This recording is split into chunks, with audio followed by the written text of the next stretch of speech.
ನಮಸ್ಕಾರ. ಡಾಕ್ಟರ್ ಸಿದ್ದು ಅವರು KK news Kannada channel ಅಂತ ಒಂದು ಒಳ್ಳೆ ಯೂಟ್ಯೂಬ್ ಚಾನೆಲ್ ಅವರು ಓಪನ್ ಮಾಡಿದ್ದಾರೆ. ಆ ಯೂಟ್ಯೂಬ್ ಚಾನೆಲ್ ವಿಶೇಷತೆ ಅಂತ ಹೇಳಿದ್ರೆ ಅದರಲ್ಲಿ ಕೇವಲ ಸಣ್ಣ ಮಕ್ಕಳು ದೊಡ್ಡವರು ಯಾವುದೇ ಒಂದು ವಯಸ್ಸಿನ ಅಂತರ ಇಲ್ಲದೆ ಹೆಚ್ಚು ನಮ್ಮ ಕನ್ನಡಕ್ಕೆ ಸಂಬಂಧಪಟ್ಟಿರುವಂತಹ ಕರೆಂಟ್ ಅಫೇರ್ಸ್ ಎಲ್ಲ ಮಾಹಿತಿ ಸಿಗ್ತಾ ಇದೆ.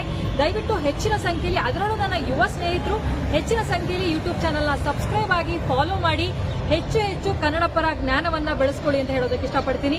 ನಾನು ನಿಮ್ಮ ನಿರೂಪಕಿ ಕೇಂದ್ರೀಯ ಕಾರ್ಮಿಕ ಸಂಘಟನೆಗೆ ಈ ಕರ್ನಾಟಕ ರಾಜ್ಯ ಸಂಯುಕ್ತ ಅಕ್ಷರ ದಾಸೋಹ ಕಾರ್ಯಕರ್ತೆಯರ ಸಂಘ ಬಿಶೋಟದಲ್ಲಿ ಕೆಲಸ ಮಾಡುವಂತ ಇವರಿಗೆ ಕನಿಷ್ಠ ವೇತನನೂ ಇಲ್ಲ ಸರ್. ಕನಿಷ್ಠ ವೇತನ 15,000 ಚಿಲ್ಲರೆ ಇದ್ದಾರೆ. ಬಟ್ ಈಗ ಇವ್ರು ಸಿಗ್ತಾ ಇರೋದು 4,600 4,700 ಇಷ್ಟು ಸಿಗ್ತಾ ಇದೆ. ಇವರಿಗೆ PF ಇಲ್ಲ, ESI ಇಲ್ಲ. ಅದಕ್ಕೆ ನಾವು ಕೇಂದ್ರ ಸರ್ಕಾರಕ್ಕೆ ಆಗ್ರಹಿಸ್ತಾ ಇರೋದು, ಈ ಫೆಬ್ರವರಿ 1ನೇ ತಾರೀಕಿಗೆ ಏನ್ ಬಜೆಟ್ ಇದೆ, ಆ ಬಜೆಟ್ ಅಲ್ಲಿ 12 ವರ್ಷಗಳಿಂದ ಕೂಡ ನೀವು ಪಗಾರ ಜಾಸ್ತಿ ಮಾಡಿಲ್ಲ. ಕಾರ್ಯಕರ್ತೆಯರದು, ಕಾರ್ಮಿಕರದ್ದು ಯಾವುದು ಕೂಡ ಜಾಸ್ತಿ ಮಾಡಿಲ್ಲ. ಈ ಬಾರಿ ಆದ್ರೂ ಕೂಡ ಬಿಸಿ ಊಟ ಕಾರ್ಯಕರ್ತರಿಗೆ ನಿಮ್ಮ ಆಯವ್ಯಯದಲ್ಲಿ ಬಜೆಟ್ ಅಲ್ಲಿ ವೇತನ ಜಾಸ್ತಿ ಮಾಡಬೇಕು, ಕನಿಷ್ಠ ವೇತನ ಜಾಸ್ತಿಗೊಳಿಸ್ಬೇಕು ಅಂತ. ಯಾಕಂದ್ರೆ ಎಲ್ಲಾ ವಸ್ತುಗಳ ಬೆಲೆ ಜಾಸ್ತಿ ಆಗಿದೆ ಸರ್. ಎಣ್ಣೆ, ತರಕಾರಿ, ಫೀಸು, ಆರೋಗ್ಯ ಎಲ್ಲಾನು ಕೂಡ ಜಾಸ್ತಿ ಆಗಿದೆ. ಅದಾದ್ಮೇಲೆ ಇವರಿಗೆ PF ಇಲ್ಲ sir, provident fund. Provident fund ಬಂದ್ರೆ ಎಷ್ಟೋ ಅವರಿಗೆ ಅವಕಾಶ ಹೆಲ್ಪ್ ಆಗ್ತದೆ ಸರ್. ಮತ್ತು ESI, ಯಾಕಂದ್ರೆ ಇವರು ಮಹಿಳೆಯರಾಗಿರೋದ್ರಿಂದ ಬಹುತೇಕ ಆರೋಗ್ಯ ಸಮಸ್ಯೆಗಳು ಆತವ. ಅದಕ್ಕೆ ನಾವು ESI ಕಾರ್ಡ್ಗಳು ಕೊಡಬೇಕು ಅಂತ. ಅಂದ್ರೆ ಪ್ರತಿ ವರ್ಷ ಕೂಡ ಇವ್ರಿಗೆ ಪೇಮೆಂಟ್ ಜಾಸ್ತಿ ಮಾಡಬೇಕು. ಏನು ರಾಜ್ಯ ಸರ್ಕಾರ ಅಲ್ಪ ಸ್ವಲ್ಪ ಮಾಡ್ತಾ ಇದೆ, ಆದ್ರೆ ಕೇಂದ್ರ ಸರ್ಕಾರ ಟೋಟಲಿ ಮಾಡ್ತಾ ಇಲ್ಲ. ಅದಕ್ಕೆ ನಾವು ಕೇಂದ್ರ ಸರ್ಕಾರಕ್ಕೆ ಆಗ್ರಹಿಸ್ತಾ ಇದ್ದೇವೆ. ನಾವು ಆದಷ್ಟು ಈ ಬಜೆಟ್ ಅಲ್ಲಿ ತಮ್ಮ ಆಯವ್ಯಯದಲ್ಲಿ ಬಜೆಟ್ ಮೀಸಲಾಗಿಡಬೇಕು, ಇದು ಮಾಡಬೇಕು ಅಂತ. ಬರ್ರಿ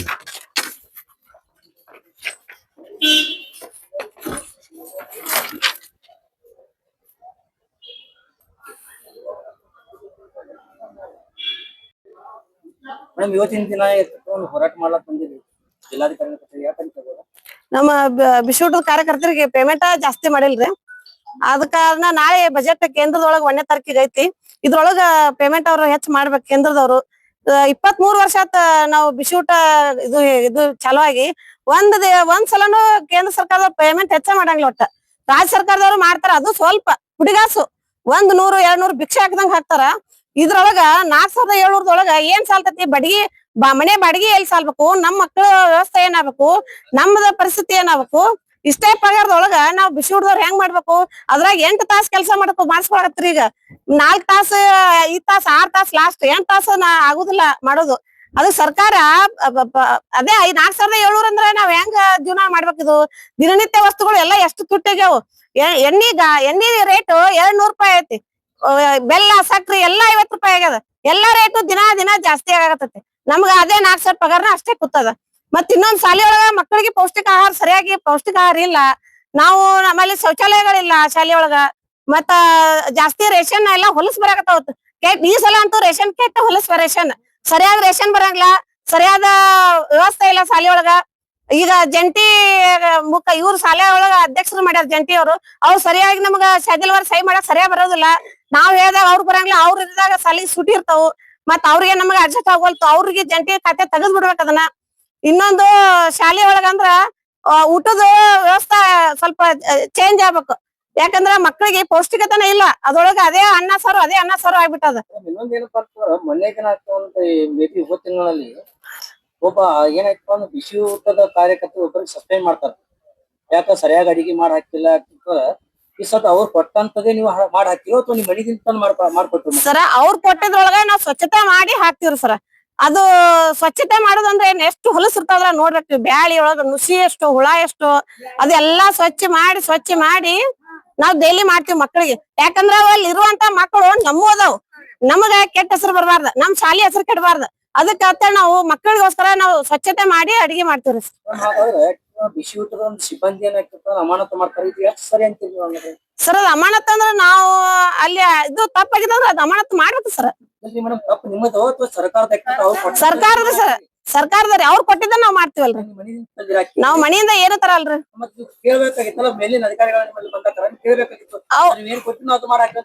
ಹೇಳಿರಿ ಸರ್, ನೀವು ಕೊಟ್ಟಂತದ ಮಾಡ್ಯಾಕಿವಿ, ಇಂತ ರೇಷನ್ ಆದ್ರ ನಮ್ಗೆ ಕಳ್ಸ್ಕೊಡ್ರಿ ಸರ್ ಅಂತ ಹೇಳಿ. ಅಧಿಕಾರಿಗಳು ಏನೇ ಹೇಳ್ತಾರ? ಚಲೋ ಕಳಿಸ್ತೀವಿ, ಮುಂದಿನ ಸಲ ಚಲೋ ಕಳಿಸ್ತೀವಿ ಅಂತ ಹೇಳ್ತಾರ.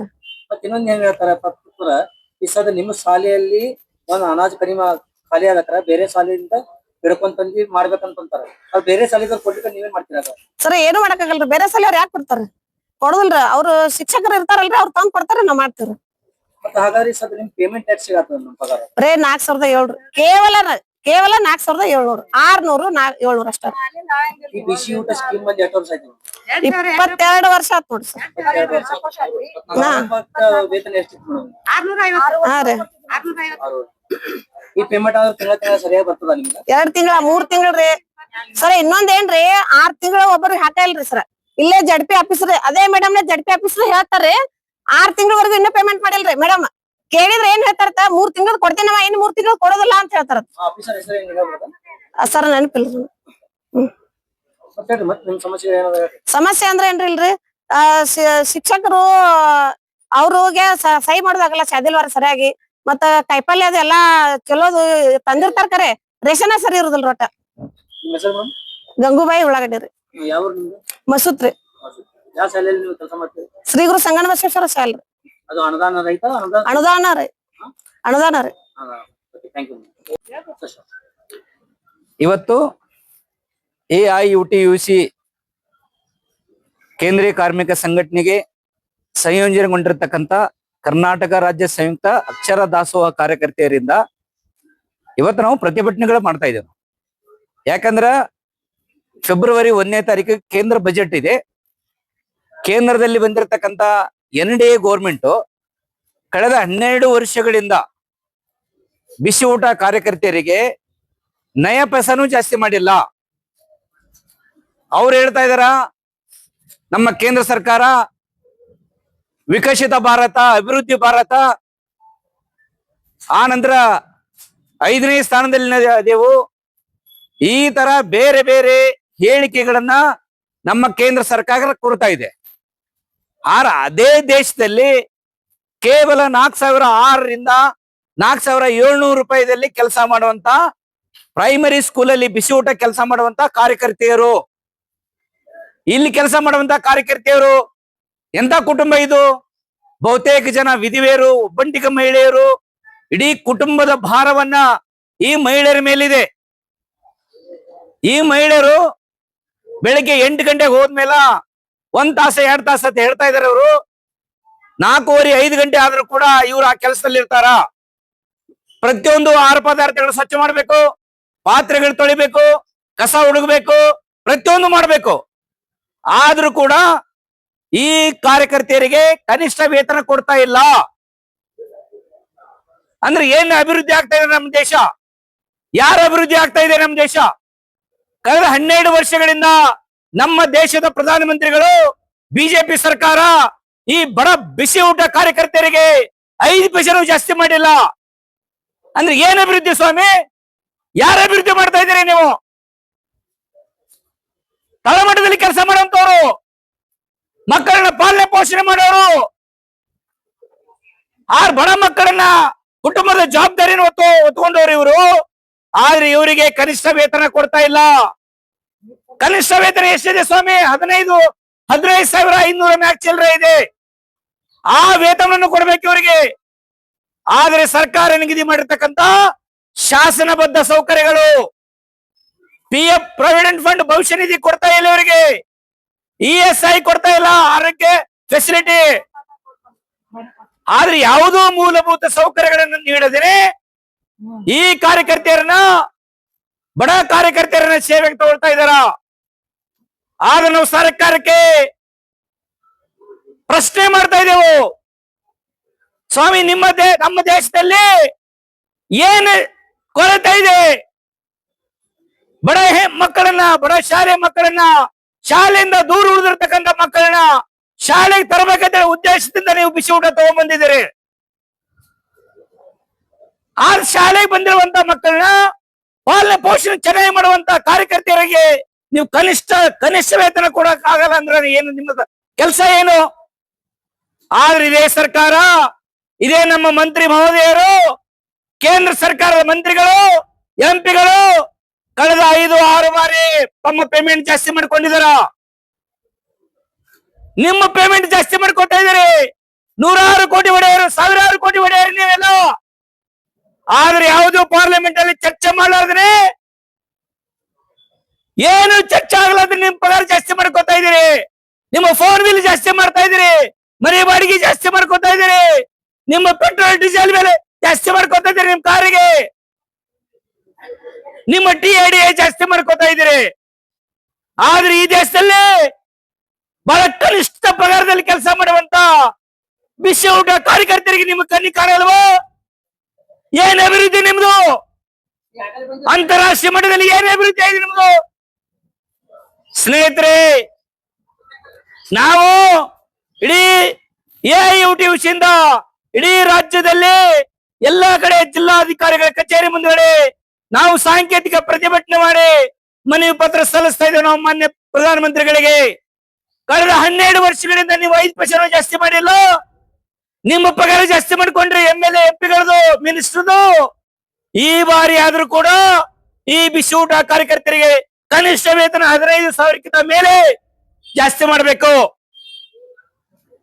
ಆನಂತರ ಬಡ ಮಹಿಳೆಯರ ಪರವಾಗಿ, ಮಹಿಳಾ ಕಾರ್ಮಿಕರ ಪರವಾಗಿ ಅಂತೇಳಿ ಅಧಿಕಾರ ಬಂದಿರತಕ್ಕಂತ ನೀವು 12 ವರ್ಷದಿಂದ ಮಹಿಳಾ ಕಾರ್ಮಿಕರಿಗೆ ನಿಮಗೆ ಗಮನ ಕೊಡಕ್ಕಾಗ್ತಾ ಇಲ್ವಾ? ಏನು ಇದಕ್ಕಿಂತ ಮುಖ್ಯವಾದಂತ ಕೆಲಸ ಏನು? ಸ್ನೇಹಿತರೆ, ಇದನ್ನ ಪ್ರಶ್ನೆ ಮಾಡಬೇಕಾಗಿದೆ ನಾವು. ಈ ದಿಶೆಯಲ್ಲಿ ಈ ಬಿಸಿ ಊಟ ಕಾರ್ಯಕರ್ತರು ಏನ್ ಕೆಲಸ ಮಾಡ್ತಾ ಇದಾರ, ಇವರಿಗೆ ಮೊದಲನೇ ಬೇಡಿಕೆ ಕನಿಷ್ಠ ವೇತನ ಜಾರಿಗೊಳಿಸಬೇಕು, PF ಕೊಡ್ಬೇಕು, ESI ಕೊಡ್ಬೇಕಂತೇಳಿ ಕೇಳ್ತಾ ಇದ್ದೇವೆ ನಾವು. ಒಂದು ವೇಳೆ ಮುಂಬರುವ ದಿನಗಳಲ್ಲಿ ಈ ಫೆಬ್ರವರಿ 1ನೇ ತಾರೀಕಿಗೆ ಕೇಂದ್ರ ಬಜೆಟ್ ಏನಿದೆ, ಬಜೆಟ್ ಅಲ್ಲಿ ಈ ಬಿಸಿ ಊಟ ಕಾರ್ಯಕರ್ತರಿಗೆ ಪಗಾರ ಜಾಸ್ತಿ ಮಾಡದೇ ಇದ್ರೆ ಬಹಳ ಉನ್ನತವಾದಂತಹ ಹೋರಾಟ ಮಾಡಬೇಕಾಗ್ತದ. ಇಡೀ ಜನ ಸಮುದಾಯ ಕರ್ಕೊಂಡು, ನಮ್ಮ ಕುಟುಂಬದ ಸದಸ್ಯರನ್ನು ಕರ್ಕೊಂಡು ಹೋರಾಟ ಮಾಡುವುದಗಳಿಗೆ ಬಹಳ ದೂರ ಉಳಿದಿಲ್ಲ. ಇದು ಒಂದು ಎಚ್ಚರಿಕೆ ಕೊಡ್ತಾ ಕೇಂದ್ರ ಸರ್ಕಾರಕ್ಕೆ ಈ ಬಜೆಟ್ ಅಲ್ಲಿ ಬಿಸಿ ಊಟ ಕಾರ್ಯಕರ್ತರ ಪಗಾರ ಜಾಸ್ತಿ ಮಾಡಬೇಕು, ಅವರಿಗೆ ಬೇಕಾದಂತಹ ಶಾಸನಬದ್ಧ ಸೌಕರ್ಯಗಳನ್ನೆಲ್ಲ ಕೊಡಬೇಕಂತ ಹೇಳಿ ಕೇಳ್ತಾ ಇದ್ದೇವೆ ನಾವು. ಇನ್ನೊಂದು ಏಳನೇದಾಗಿ ಬೇರೆ ಬೇರೆ ಕೆಲಸಗಳು ಅವರಿಗೆ ನಿಗದಿತವಾಗಿರ್ತಕ್ಕಂಥ ಕೆಲಸ ಮಾತ್ರ ಕೊಡಬೇಕು. ನಿಮ್ಮದು ಮಾರ್ಗಸೂಚಿ ಏನಿದೆ ಅಷ್ಟೇ ಕೆಲಸ ಕೊಡಬೇಕು. ಅದನ್ನ ಬಿಟ್ಟು ಬೇರೆ ಬೇರೆ ಕೆಲಸಗಳನ್ನು ಕೊಡೋದು ನಿಲ್ಲಿಸ್ಬೇಕಂತ ಹೇಳಿ ಕೇಳ್ತಾ ಇದ್ದೇವೆ ನಾವು. ಈ ಒಂದು ಮನವಿ ಪತ್ರವನ್ನ ನಾವು ಮೊನ್ನೆ ಪ್ರಧಾನಮಂತ್ರಿಗಳಿಗೆ ಕಳಿಸ್ತಾ ಇದ್ದೆವು. ಆದಷ್ಟು ಶೀಘ್ರದಲ್ಲೇನೆ ಬಜೆಟ್ ಅಲ್ಲಿ ಇವ್ರ ಪಗಾರ ಜಾಸ್ತಿ ಮಾಡ್ಬೇಕಂತ ಹೇಳಿ ಆಗ್ರಹಿಸ್ತಾ ಇದ್ದೇವೆ ನಾವು. ಪಗಾರ ಜಾಸ್ತಿ ಆಗ್ಲಿಕ್ಕೆ ಮುಂದೆ ಮಾಡ್ತೀವಿ. ಮುಂಬರುವ ದಿನಗಳಲ್ಲಿ ನಮ್ಮ ಕುಟುಂಬದ ಸದಸ್ಯರು ಮತ್ತು ನಮ್ಮ ಸಮುದಾಯದ, ನಮ್ಮ ಬಡಾವಣೆಯಲ್ಲಿರ್ತಕ್ಕಂಥ ಜನಗಳನ್ನು ಕರ್ಕೊಂಡು, ಅವ್ರನ್ನೆಲ್ಲ ಕರ್ಕೊಂಡು ಹೋರಾಟಗಳು ಮಾಡ್ತಾ ಇದ್ದೇವೆ ನಾವು. ಉಗ್ರ ಹೋರಾಟಕ್ಕೆ ನಾವು ಹಿಡಿತಾ ಇದ್ದೆವು. ನನ್ನ ಹೆಸರು ಮಲ್ಲಿಕಾರ್ಜುನ್ ಅಂತ, AIUTUC ಜಿಲ್ಲಾಧ್ಯಕ್ಷರು, ಕರ್ನಾಟಕ ರಾಜ್ಯ ಸಂಯುಕ್ತ ಅಕ್ಷರ ದಾಸೋಹ ಕಾರ್ಯಕರ್ತೆಯರ ಸಂಘದ ರಾಜ್ಯ ಸಂಚಾಲಕರು.